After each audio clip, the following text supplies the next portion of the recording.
Hello and welcome to this week's Akashic Portal Insights for the week of September 21 through 27. So here we are coming to the equinox. A lot of shifting. The very powerful time we're in right now. A time when we begin to visualize and make real what it is we desire and what we're working towards. So we begin to take those steps or be pushed into those actions. Let's see what the cards say. The first card I pick up is the 12. And for those of you who don't know, I'm Jen Duchene of JenDuchene.com, and I am using the illuminating journey cards that I created with the help of the Akashic records. So this card, number 12, Soul Portal, has not shown up for a while, but I find it interesting that here it is this week. It's very much a card of commitment to change and an awareness of needing to connect to spirit, to the divine, to whatever aspect that is that speaks to you, that stiffens your spine, that makes you aware that you're not alone. So this is very much a moment in your life, in all of our lives, a moment to consider where we are, what is the gateway we're at, what is this thing that we have possibly worshipped or held up to be immovable, indestructible, and needed for our comfort, for our survival. And being accepting of this idea of taking flight, of leaving what has been so sacred that now can't serve us anymore. So it definitely feels like it's one of those moments that is historic, that is memorable. It's this feeling of making that commitment and realizing, oh, we've come so far. I know all this stuff. I can move beyond what I know, because now it's time to learn something new. Now it's time to connect to the deeper part of myself. This is a very soulful card in the sense that it asks us to, as I say, connect to what is soulful within us and commit to the path. And I just feel like this energy around here is speaking to this idea of being very supported on the path. You're not alone, that whatever you've learned, whatever you've gained, that knowledge, the wisdom is there with you and will be with you. So just letting that light come in, the awareness of what is what you know. Also the number 12 very much is the karmic number of endings and therefore beginnings.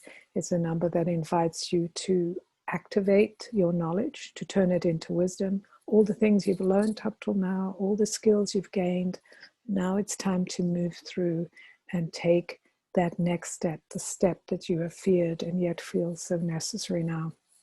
And I can certainly relate to that, because that's how I feel right now. I feel like I'm on the precipice. I've gained all this knowledge. I've done all this work. And now it's time for me to really get out there and move into that place that is not only unknown, but also feels vulnerable, because I don't know how to do that because I haven't done it. So that's kind of how I feel this week, is what the card is saying about this week. And the second card, so that's a 12 with a 3, and this one is a 24, which is a 6. So these are both emotional numbers. 3 is about self-expression, about finding the joy of the journey. 24 is the recognition that you have everything you need and that you need to create the vision, know what you're going towards.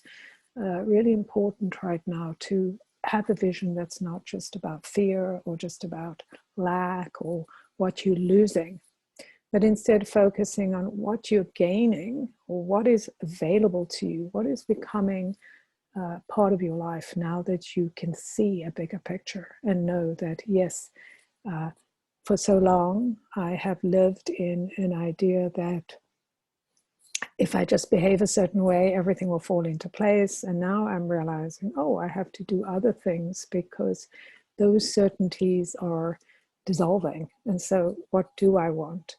This card speaks to the abundance of what's available to us, and that may not always translate into material abundance. We often look at it in terms of if I have these things, these items, then I'm safe, then I've made it. And in actual fact, none of that stuff is useful if you don't have that connection. If you're not connected to the earth, the plane where you materialize things, and you're not connected to the sense of who you are and the bigger picture of what you're looking at and what you're bringing in. What is it? What's the love and expression and kind of beauty are you bringing in and that you're holding, that you're going towards?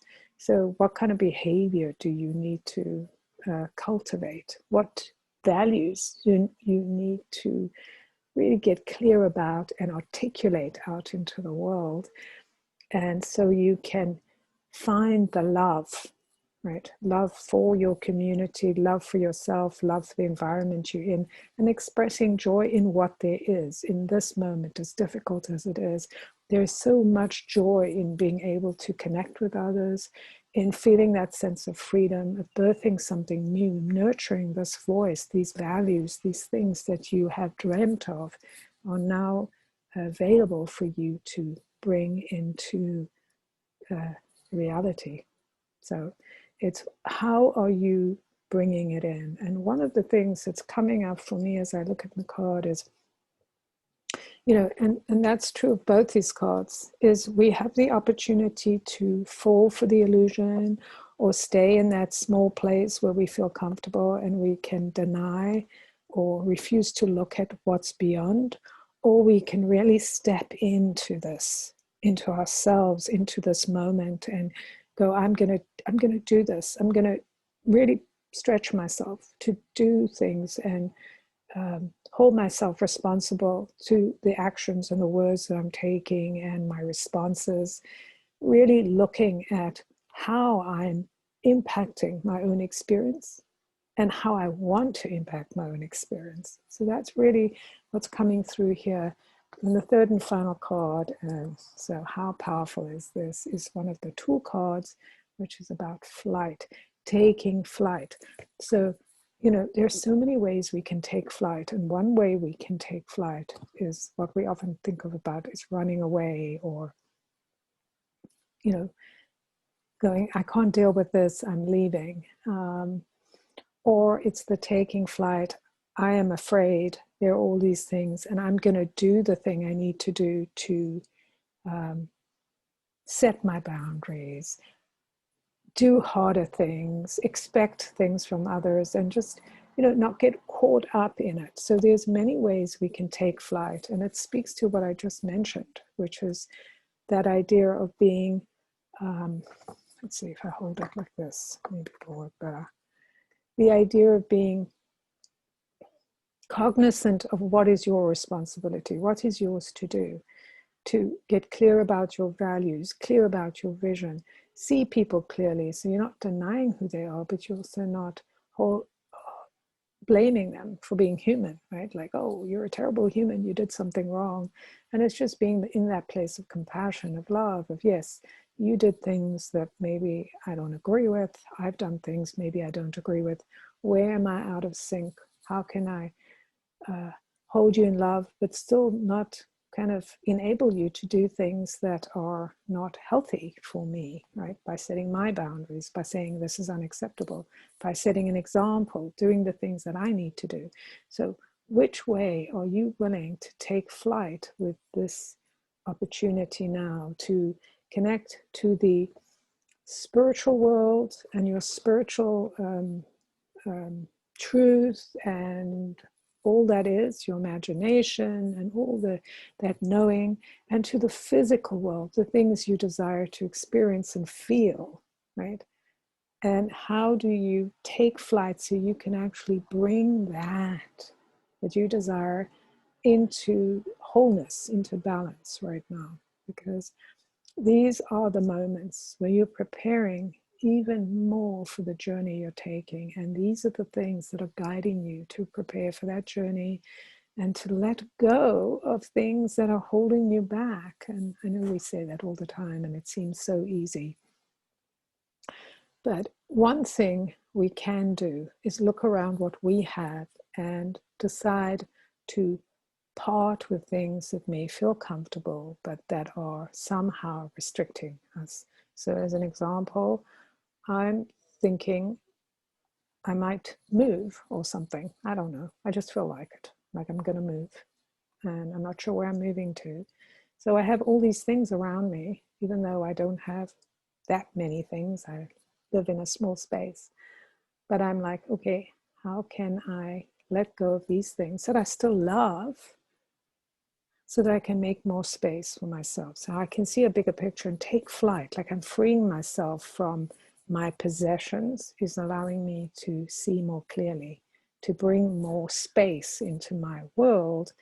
And there's many ways. That's just one example, but there are many ways we can indeed take flight or look from above at what it is that is keeping us in a holding pattern. What is it that's keeping us from seeing the bigger picture or taking that next step, connecting to the spirit within us, our imagination, our intuition, listening, committing to it, seeing the big picture, knowing what it is we want to bring about.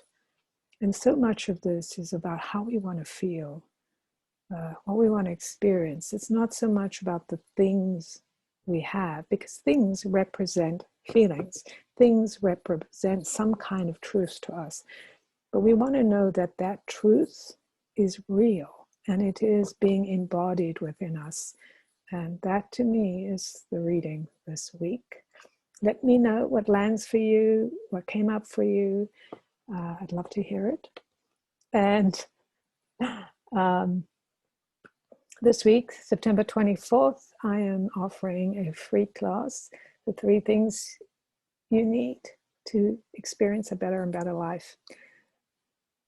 If you want to join me, and I hope you do, it's free, it's on Facebook. I'll put the link below so you can join the group and be part of the class. Till next time, much love.